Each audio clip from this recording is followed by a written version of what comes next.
actually my first road test. Your first road My test? first road test since it died. It went to the shop for like 2 months. So you decide, let's try it when we go to the airport. Marc to the airport.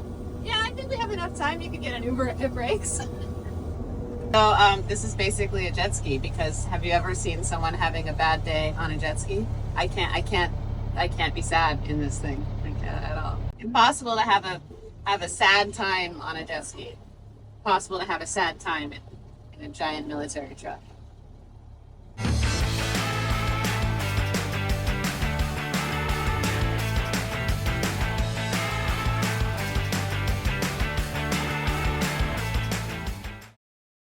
Drove around all morning, drove Marc to the airport, no problem, started it, stopped it, turned it off, turned it on. And I went to take the dog to the park, and I left the lights on, and I was like, oh, how bad can that be? And now it won't start. I can't make it start, which is great, because I'm in a really convenient place. Okay, I'm just going to try playing with the switches a couple more times, I guess. I have like no skills and no jumper pack and no ability to understand why it's not running. Okay, well, this is like super fun. It has like a battery kill switch, and I can't remember what position that's supposed to be, and like no light, like nothing's coming on even though the battery's reading full. So I imagine that something's loose or something. But here's what's really fun is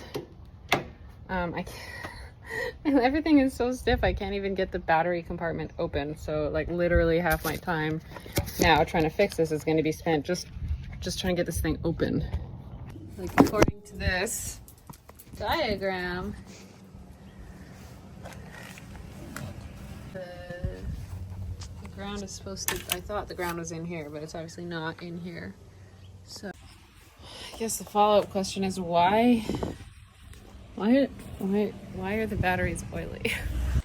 Okay, well, I checked. I don't have any tools with me. I'm so smart. The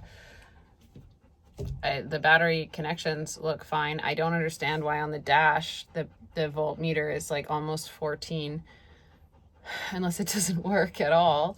But why? I have nothing. I have no lights whatsoever. Like nothing is even trying to turn on. So maybe this switch that the guy put in is bad. I don't know. This is great. So what I've learned from the internet is it's probably a ground, because like no lights are coming on at all. Like it's not, just nothing happens. And unfortunately, I have like a secret kill switch, and I'm not entirely certain which way the regular kill switch needs to be. So it's been a lot of like, what if these two are on? What if these two are on? Nothing. So I'm really hoping it's a ground. And of course I have no tools. I have no multimeter. I have no wrenches. I have nothing. So I had to call my dad and ask him to come and bring me tools so that I can diagnose this and hopefully get it running. Well, either it's going to be simple or it's going to not work at all. Those are kind of the two options at this point. Well, just so I can describe what just happened so that I can remember and try to diagnose it later. I drove the truck with no issues. I stopped for gas, no issues. Didn't turn the disconnect off or on. I walked away from the truck, like I parked and walked away from the truck, and I just turned it off, like power, ignition off.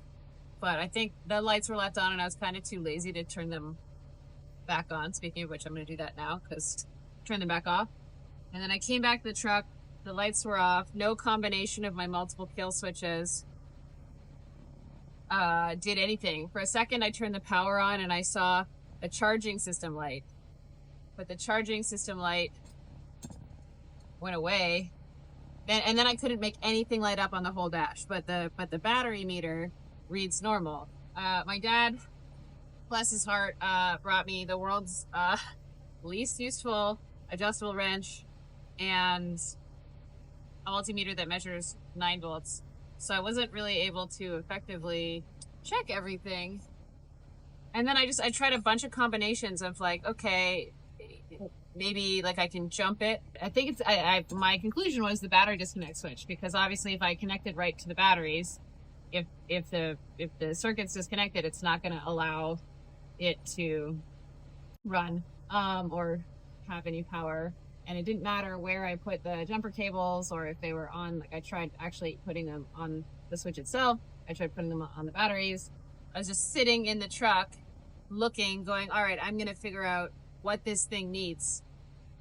So I can come back with the right tools to like clean the contacts and try to like delete the battery disconnect from the circuit or something. And I'm sitting in here and suddenly everything just everything just came back on, like all by itself, which is great because I'm not stranded at the dog park, but is bad because why?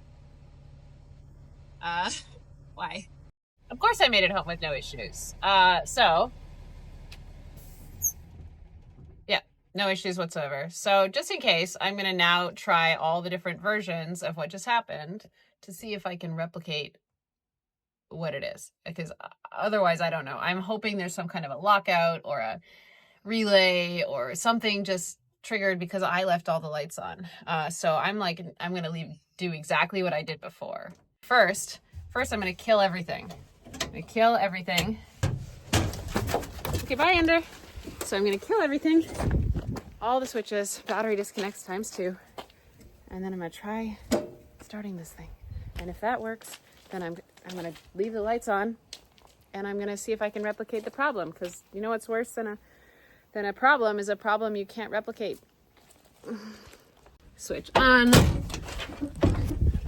Secret switch on. Let's try it. Charging system light. That was normal, I think. Start it. No. Okay, so both the switches are on. And I have the same problem. And the charging system light is gone. So, problem replicated, hooray. So now I'm gonna try actually killing everything for a period of time and waiting and see if it resets.